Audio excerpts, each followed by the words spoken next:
Early stone keep is rectangular, between 2 and 4 stories high, with walls up to 6 meters thick. Construction might take up to 10 years and cost a fortune, so large keeps are only built by monarchs and powerful nobles. The biggest keeps have towers at each corner. Within there might be a hall for meals and entertainment, private apartments, a chapel, and storerooms. A castle. The Kentucky Castle, or Martin's Castle. It's more of a venue now for special occasions. There is a farm-to-table restaurants and they do rent out rooms.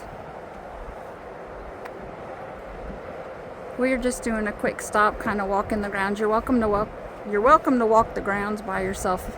They also do guided tours that tell a bit of the history.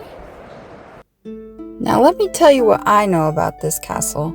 In 1969, a couple, Rex and Caroline Martin, were inspired by medieval European castles that they saw on their honeymoon in Germany. Returning to Kentucky, Rex decided to build his wife a grand private residence. However, the ambitious project was halted mid-construction in 1975 when the couple divorced and the building remained unfinished. For over 30 years, the unfinished roofless stone building stood as a mysterious local curiosity along the Versailles Road, frequently rumored to be cursed and haunted. Rex Martin largely refused to sell it or allow it to be used for movies until his passing in 2003. In the early 2000s, new owners undertook the massive effort of restoring and completing the castle, breathing life into its grand halls.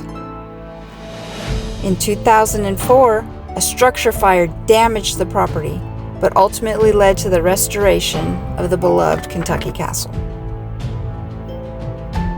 The property was rebuilt and opened its doors to the public for the first time in 2008.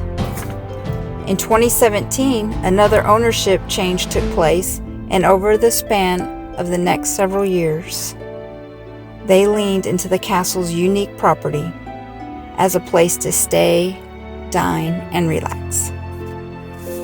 The castle continues to honor its storied past while evolving as a premier destination for luxury experiences, true Southern hospitality, and a one-of-a-kind hotel stay.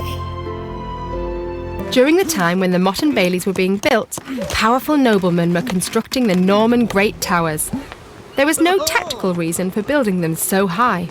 The Great Tower, in all its forms, became a symbol of power and nobility. The curtain wall was the castle's most important defensive feature. At first, it was just a wall with a crenellated parapet, but over time, the defences developed. Wall towers were added. Fighting platforms were built, first from timber and later stone. At the same time, gateways evolved from simple openings within towers to twin-towered gateways, keeps in their own right. And castles built with an outer wall around the curtain wall were known as concentric castles.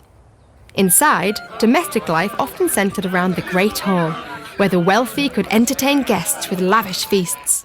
In the case of fortified manor houses, battlements were more for show than defence.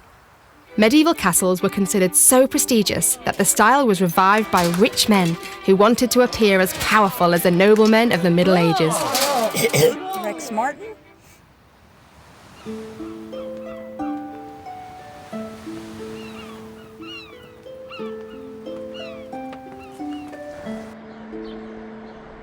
What were castle towers? Castle towers were among the most important defensive structures in a medieval castle, built into the walls or positioned at key points around the fortress. They allowed defenders to watch for approaching enemies and maintain a clear view of the surrounding countryside. Their height gave soldiers a strong defensive advantage, allowing them to fire arrows, crossbow bolts, and other weapons from above. These imposing towers improved visibility, protection, and defense of the castle.